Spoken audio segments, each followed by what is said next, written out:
வணக்கம். இப்போ இந்த குவாரண்டைன் டைம்ல எல்லாருக்கும் வந்து வெளில போக முடியாத சிச்சுவேஷன். ஸோ வீட்லயே வந்து நம்ம மிக்சர் ரெசிபி எப்படி செய்யலான்றதை பார்க்கலாம்.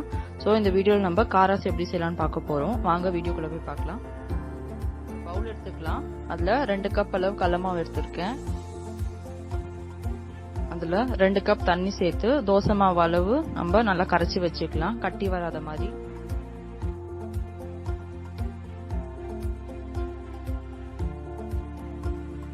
நடுவுல கட்டி வரக்கூடாது, நல்லா பிசைஞ்சுக்கோங்க. இந்த மாதிரி இருக்கணும். இப்போ கரண்டி ஒன்றும் ஜல்லிக்கரண்டி ஒன்றும் நம்ம எடுத்துக்கலாம். எண்ணெய் நல்லா சூடா இருக்கணும். இப்போ ஒரு கரண்டி எடுத்து ஜல்லிக்கரண்டியில் நம்ம மாவை ஊற்றி இந்த மாதிரி பொறுமையா வந்து ரொட்டேட் பண்ணுங்க.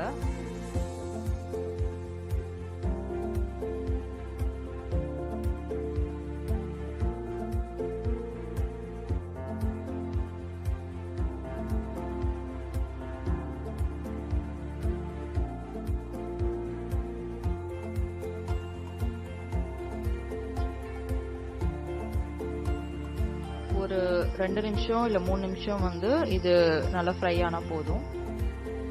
இப்போ பூண்டை வந்து நல்லா இடிச்சு எடுத்துக்கோங்க. ஒரு 6ல இருந்து 7 பூண்டு.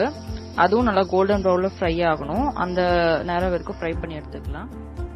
இப்போ கருவேப்பிலையும் அதே மாதிரி நம்ம எடுத்துக்கலாம்.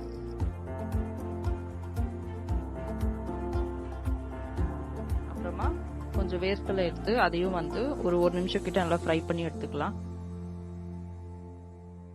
ஒரு பவுல் எடுத்துக்கோங்க. அதுல ஃப்ரை பண்ணி எடுத்துருக்கிற கடலை மாவோட மிக்சரை சேர்த்துட்டு 1/2 டேபிள் ஸ்பூன் உப்பு, 1/2 டேபிள் ஸ்பூன் மிளகாத்தூள், அப்புறம் நான் ஃப்ரை பண்ணி எடுத்துருக்கிற எல்லாத்தையும் மிக்ஸ் பண்ணிக்கலாம்.